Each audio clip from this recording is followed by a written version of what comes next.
is the virus! We are going to speak out against this until it stops. Nearly 3,800 attacks on Asian Americans have been reported since the beginning of the COVID pandemic last year. Across the nation and locally, some survivors say our hate crime laws are not strong enough. We need to change that. The only way we beat this is united. Local leaders are promising millions of dollars in new investments for community groups committed to stopping anti-Asian violence. Kung flu? But dismantling bias and racism demands a broad coalition. When we stand for Black Lives Matter, we also are standing for everybody else. Respect! What impact will a new effort to fight back against anti-Asian violence truly have? Racism is a public health crisis. Our panel weighs in. We need to be loud! The long journey to negate anti-Asian hate. Next on City Inside Out.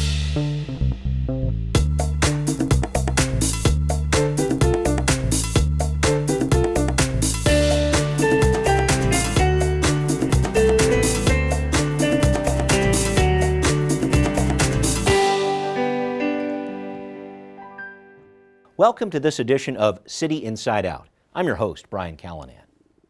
Following a rise in attacks against Asian Americans across the U.S., local, state, and federal leaders are taking action. From new public safety campaigns to investments in community organizations, elected officials are working to push back against anti-Asian bias. But will that be enough to reverse decades of racial discrimination? A challenge only intensified this past year, with the former president calling COVID-19 Kung Flu and the China virus.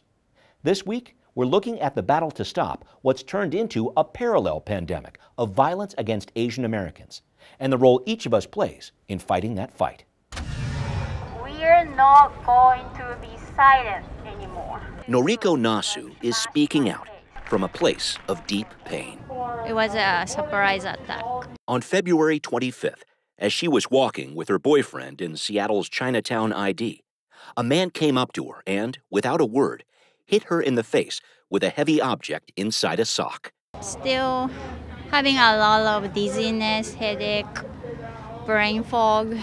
The attack left the 44-year-old teacher with broken bones in her nose and cheek and a sure feeling that she was the victim of a hate crime. And the fact that he didn't say anything during the attack, I was convinced. But that lack of words turned into a lack of evidence. Prosecutors filed charges for assault, not a hate crime, a challenge seen on a national scale in the wake of the 6 Asian women killed in March in the Atlanta spa shootings. Let me hear you! Is this our neighborhood? Yeah! The Asian community in Seattle and across the U.S. is pushing for greater awareness and action. 3,800 attacks on people of Asian descent have been reported nationwide over the past year, and Washington State has logged the 3rd highest number of cases. But fighting back against anti-Asian bias, as this woman did after an attack in San Francisco, has not been easy. Kung flu? Racism and hate did not begin with Trump. It's not going to end with Trump. Anson Huang organized this Seattle rally in March to speak out against AAPI hate. I'd like to thank everyone for coming out tonight and showing up for our community. He says the effort to fight the COVID pandemic must also include a fight against anti-Asian discrimination from people of all races. It's definitely going to take a coalition. It's going to take a community. It's going to take all BIPOC communities working together, all of our allies, to really end racism and hate. Hate is the virus! Hate is the virus! Elected officials, past and present, are also working together to fight against racism. The only way we beat this is united. King County Executive Dow Constantine has pledged $5 million to community groups battling anti-Asian hate and bias. We need to recognize this as a scourge. Governor Jay Inslee says the state is taking a stand as well, and the city of Seattle is putting $1.5 million into groups that help report and stop anti-Asian violence. Together, we can make a difference. But what effect will these investments truly have? Would you like some signs? Justin Talbot and Ivy Arthur say when we see messages of racism, like those scrawled here at 2 Asian churches in North Seattle in March, everyone needs to speak up. This is a problem, and let's come together as a community and solve it. The crowd needs to grow. It needs to have a lot of passion put behind it. Respect! These peaceful marchers in Seattle have plenty of passion. Chu Feng Ping says there has to be fairness and justice for Asians, and racist attacks have to stop. A sentiment echoed by younger Asian Americans, too. I'm really worried about my family, the older people in my family who aren't strong enough to fight back. Rally organizers say that strength will come from collaboration with marchers like Elijah Moyo, who says the energy of the Black Lives Matter movement needs to spread. Because I want my sons to know that when we stand for Black Lives Matter, we also are standing for everybody else, Asian lives, everybody that is experiencing injustice. For survivors like Noriko Nasu, it's a message of hope in the long, continuing march towards defeating anti-Asian racism. We need to unite. We need to get united. This is simply unacceptable, and we are here to make a stand against it. And joining us to discuss this topic more, we have with us U.S. Congresswoman Marilyn Strickland, the Democrat from Washington's 10th District, also the former mayor of Tacoma. We also have with us Michael Itti. He is the executive director of the Chinese Information and Service Center here in Seattle's Chinatown ID. And finally, State Representative Sharon Tomiko Santos, the Democrat from the 37th District. Thank you all for joining me here. And Congresswoman Strickland, I'll go to you first. You were one of 3 Korean-American women elected to the House last November. You came into office as former President Trump was still using phrases like China virus or Kung flu to describe COVID-19. When you consider that, and when you consider that attacks on Asian Americans have skyrocketed during the pandemic, how challenging has it been for you to change the narrative coming out of Washington, D.C. when it comes to COVID-19? Well, you know, the best thing that we did to change the narrative was to elect a new president. But moving forward, we can't deny that in 2020, you started seeing crimes against Asian Americans spike. And since then, it's been a 150% increase. And it feels like every other day we're hearing about something. And so changing the narrative really means that we as a community need to speak out. We need allies to speak out, but we also need legislation that's going to hold people accountable. Yeah, and we're going to talk about some of that legislation in just a minute. Representative Santos, you have fought against anti-Asian discrimination in our state for many years, and I'm trying to put this in perspective. What are we seeing now in terms of racism against Asian Americans? We have close to 3,800 attacks reported nationwide against Asian Americans in our country since last March, and our state has the 3rd highest number of cases. What does that say to you? This is not new, but it is a signal that we've never dealt with the problem of anti-Asian bias before. This is very cyclical. Whenever there is a challenge to the United States, to our economy, to our society, Asians, because of our clear different looks, are easily targeted. And then when you add all the stereotypes that are out there about Asians being quiet, submissive, any number of unkind and untrue stereotypes, we become very easy targets. And it's not, I think, lost on me that we both had a national challenge, economic as well as social, that has affected us. And 2, that the targets have been people who are particularly perceived as vulnerable, meaning elderly and women. Yeah, a lot of that. That's definitely a part of this. And we're going to dive into a few more of those topics too. But Michael, let me talk to you about this. CISC joined the Coalition Against Hate and Bias last year because even with this sharp rise in attacks against Asian Americans during the pandemic, I know there's a concern that even more of these incidents go unreported. I want to talk about this. Why is that happening? Why is it important to report these attacks? And what's it been like just collecting data on this? Well, it's very important to collect information. We know that it's been underreported because a lot of people in the community, they have language needs. And when they're calling the police, there's that language barrier. And also a lot of immigrants and refugees left countries and oppressive governments. And so there's also that distrust with police and also government. So we joined the Coalition Against Hate and Bias to encourage our communities to contact agencies like us. We have trusted relationships, and we have people who speak Cantonese, Mandarin, and Vietnamese, Russian, and Spanish that can collect reports and make sure we have information so we can take action and address the rising incidents of hate and bias. Has that been difficult to do, Michael, to get that interplay going, to get past some of those hurdles you spoke about? Well, we have 7 members in the coalition, and we're working to get the word out. So a lot of our staff are contacting businesses, faith organizations, especially in North Seattle when some of the recent vandalism occurred. So we're reaching out proactively. And also, we just received a report last week where 2 Asian Americans were walking in South Lake Union, and someone spat at them multiple times, but did not target their non-Asian colleagues. We're seeing alarming things happening throughout the city and King County. Indeed we are. Thanks for bringing that up. Congresswoman Strickland, I'll go back to you here. The horrific spa shootings in Atlanta last month, where 6 of the 8 victims were Asian, have prompted a new push for hate crimes legislation at the federal level. As of now, it does not appear these spa shootings will be prosecuted as hate crimes. So I want to talk about your concerns there, and also the bills that Congress is working on right now in this arena. I believe the Senate might be discussing this as we speak.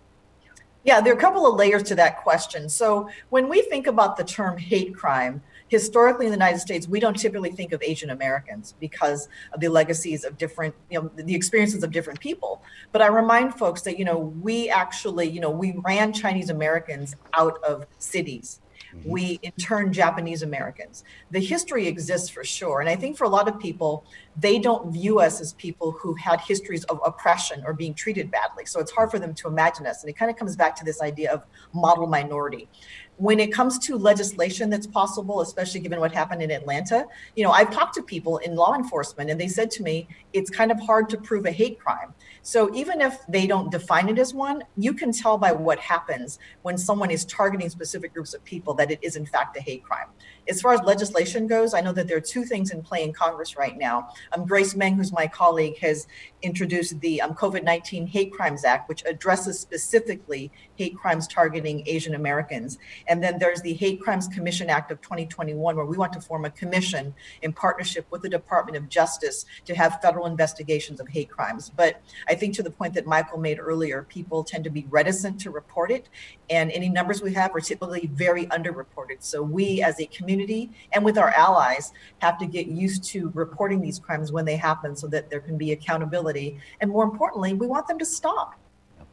Yeah, there's a lot of work to do there for sure. Representative Santos, I'll go back to you. You were a sponsor on House Bill 1071, which didn't make it past the session cutoff this year. It would have added hate crime offenses to the state's list of crimes against person, and it would have also allowed judges to add time to a sentence if a crime was found to be motivated by bias.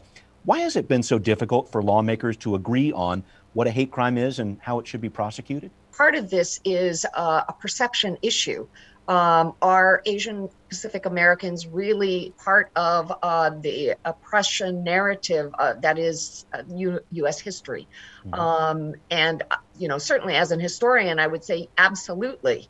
But on the other hand, we also suffer from the model minority stereotype, which says we get good grades, we have the highest income, we don't, and it's in part self-inflicted by our tendency to not want to rock the boat. One of the biggest issues is to help ensure and send the message that we must be reporting these incidents.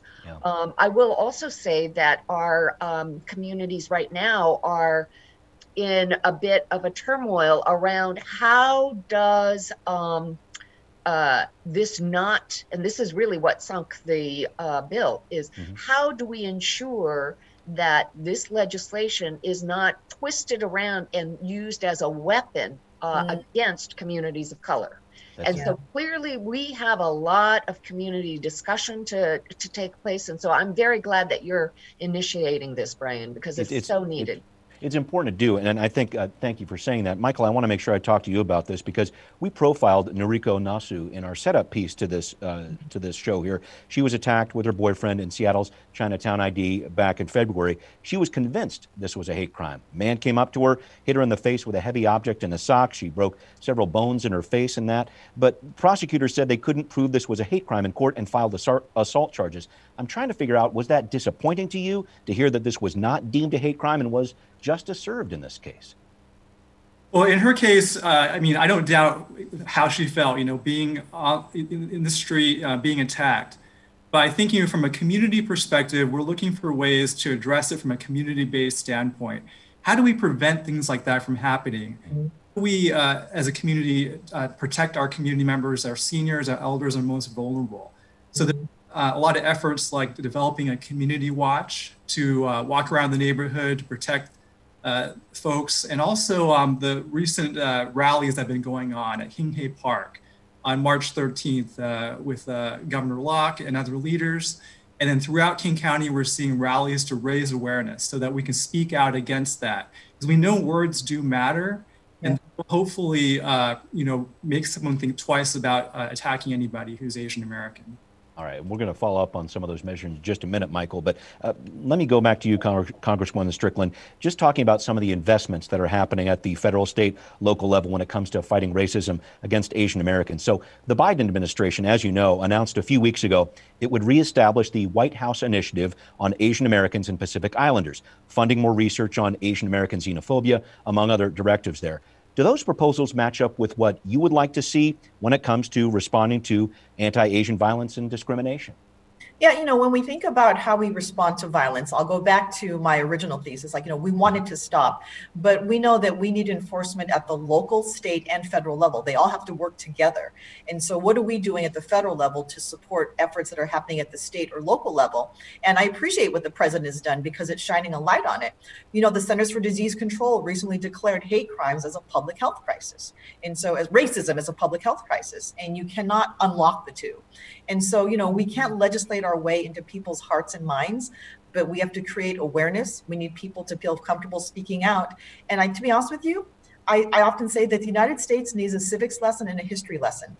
There are a lot of people who don't understand that those of us who come from the AAPI diaspora represent over 40 countries, that we have different stories from the motherland to our experience here. And so I think a lot of it is education, a lot of it is getting to know each other, but also coming back to accountability. There needs to be accountability when these crimes happen.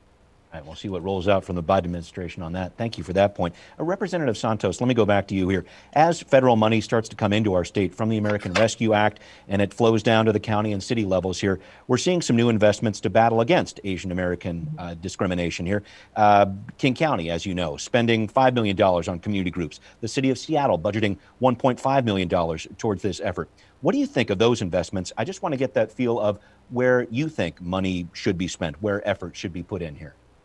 Well, I think those are very important investments. One, it's an acknowledgement of how acutely important this issue is, and that Asian Americans cannot continue to be invisible in the whole discussion around oppression and hate crimes. Yeah. But as the Congresswoman indicated, not just Asian Pacific Americans in all our multidimensional histories, but how does that then interlock with the stories of our African American brothers and sisters, let alone our new African immigrant brothers and sisters, or the Native American community, or the Latinx community. And that's one of the reasons why, as a co-chair of the National Asian Pacific American Caucus of State Legislators Committee on Anti-Asian Bias and Xenophobia, we've been really working hard to address three major issues. One is the awareness, the second is the prevention, and the third is the survivor support, and trying to figure out what is the right level to address each of those things. So I would argue that as a state legislator, it's not only the reform of our public safety laws, but it is also about education. Education for our students. Where does ethnic studies fit into this? So that becomes a prevention strategy, not necessarily a Band-Aid after the fact, because I do not want to see in another 20 years another Vincent Chin, who was a replica of the Chinese that were driven both from Seattle and Tacoma in the 1800s. So that's what I meant when I said earlier, this is not, this is a broken record. And unless we fix the brokenness, we will see this happen again. Thank you for bringing that up. And Michael, I want to touch on a point that you made earlier, because I'm trying to figure out if CISC might be getting some of this funding from the local level here, and also where you think this money should be spent in general. We're already seeing some programs you mentioned in the CID, like a senior buddy system, helping elderly Asian Americans get where they need to go and feel more safe walking around the community. Do we need more of that? Do we need more police presence? Where do you think the energy and funding should go? Well, organizations like CISC, we're in the neighborhood every day, right? We're in contact with our communities. So I really do believe that more investment in community-based organizations are needed, but also with the Coalition Against Hate and Bias. If we can expand and strengthen the coalition, it can create more safety. For instance, if we know that there are more incidents happening at a grocery store in a neighborhood in Seattle, or there's a park where there are things that are happening, we can work together to address those issues. We can contact the manager of that store to say, hey, make sure that your staff are taking those incidents seriously. Find out at a food bank there's an issue outside there. We can proactively work on that. So I think there's a huge role that community-based organizations play to improve public safety and be a support for our communities. Got it. I would also like to add something too, here. I mean, one of the things that Michael just made me think about is just the conversation about representation. And, coming back to what Representative Santos said earlier, that, people think we're model minorities and we only appear in certain places, but, we need to have more people who are Asian American in law enforcement, people who are prosecutors who are making the decision whether or not to charge something on the bench. And, just making sure, again, that we have representation in the entire continuum of when something happens to someone and what happens at the prosecutorial level and whether to bring charges against someone. Thank you for bringing that up. Michael, I did want to ask, though, what sort of police presence is needed in the CID? Because, that's a delicate topic for some people there, but what do you want to see in terms of police outreach on an issue like this? Well, I think it's important to have, relationships in law enforcement, but this has been an issue that's been going on for decades in the Chinatown Financial District. And so we want to think about, what are some other ways to provide support for the elderly, right? So that community watch is important. The reports we're getting, the majority of them are verbal threats, right? So similar to the national data collected by Stop AAPI Hate. So how do we address those incidents, right? A lot of them are happening on the bus. And so how do we work with Metro to be able to have more signage to say, hate has no place on the buses in our cities and our neighborhoods. So we need to create campaigns and develop solutions like that. Okay. All right. Thank you for bringing that piece. Yeah, if you don't mind, Brian, I also want to make sure that I call out to emphasize Michael's point, which is this is nothing new. What is new is additional gentrification pressures on the international district that really make the international sort of stand out as an isolated, quote unquote, community. And two, the still unsolved murder of Johnny Chin. And the role of a community-based organization, the International District Emergency Center, providing community-based presence and visibility as a deterrent. So, a lot of these questions are about sort of the reaction that we're having to what's going on now, but this is not new. And it is important, as the Congresswoman said, that we have representation in all of the places where decisions are made, to steal the line from Ruth Bader Ginsburg, so that Asian Pacific Americans are not rendered invisible. Yeah. Thank you for bringing that up. And I'm going to keep going down this path, if I could, with you, Congresswoman Strickland, because you have a very interesting perspective as former mayor of Tacoma. And it's the only major city on the West Coast that does not have a Chinatown. And a few people have touched on this, but it did used to have a Chinatown. But in 1885, the white community burned it down, put Chinese people on trains to send them out of town. The city of Tacoma had an official apology in 1993. But I bring this up because we're talking about unpacking centuries worth of racism in our country here that existed before the pandemic and will exist after it. Beyond the federal programs and where dollars are spent or whatever else, how do we accomplish this massive task of changing our culture when it comes to racism against Asians? Well, and I want to remind you, during the Chinese expulsion in Tacoma, the leaders of the city were the ones who were leading that charge. The mayor, the sheriff, the prosecutor. So it wasn't just a random group of citizens. These were community leaders leading that charge, to add some tragedy to it. So I'd say the one thing that has come out of that, sadly, is that, we now have on Tacoma's waterfront a Chinese reconciliation park. Tacoma sister city Fuzhou donated a ting, a beautiful structure where people gather and have weddings. And when we had our recent Stop AAPI Hate rally, we did it at the Chinese Reconciliation Park. And so I will definitely say that, in a place like Tacoma, people are very aware of what's been happening and what our history is. I also encourage folks to get involved in sister cities programs. Sister city programs are a way for a lot of people to get to know folks, to have student exchanges, and just to understand the culture and the history and the contributions that our community has made to the United States. And so I would say that things are improving, but at the same time, these crimes are being committed still, and we just have to make sure again that there's accountability, but also see the good in people and make sure that we are acknowledging and amplifying the voices of our allies, because people do want to stop this hate and they definitely are standing with us. That's right. And Representative Santos, I'll go back to you. You have continued to speak out on this for years. Your husband Bob, during his life with the Gang of Four, for decades, working to unite people of all races. On that bigger question here, how do we make that larger change on such a long-standing problem? First of all, I think we have to not be afraid of how enormous the challenge is. I mean, it's easy to be overwhelmed when you realize that it's, as you pointed out, centuries of unpacking our attitudes, our biases, things that are baked into our laws and just our policies and procedures. We cannot be afraid to say, yes, it's a problem and we have to start somewhere. So that's the first thing. Yeah. The second thing I would say is we have to follow, if you will, in the footsteps of South Africa. When they had to unpack centuries of apartheid rule, and the whole notion of truth and reconciliation was so key to that. We cannot overcome the hate and the bigotry unless we acknowledge there is hate and bigotry and that it's baked in. Yeah. And so, it is a big issue, but I'm convinced that if Americans believe in our country and its promise to be a beacon of freedom and equity for all, then we can do it. We just have to recognize, we have to acknowledge where we've fallen short. Yep. Thank you for that. And Michael, I can give you about a minute to wrap up here. Some final thoughts about this. And I always think it's important to point out, census figures show nearly 1 out of 4 people who live here in King County was not born in this country. We are all immigrants, other than the indigenous people who live here. Some final thoughts to wrap up, and maybe some thoughts for people watching this show. What can they do? What can the average person do here? Well, great question. I really want to encourage people to take bystander intervention training.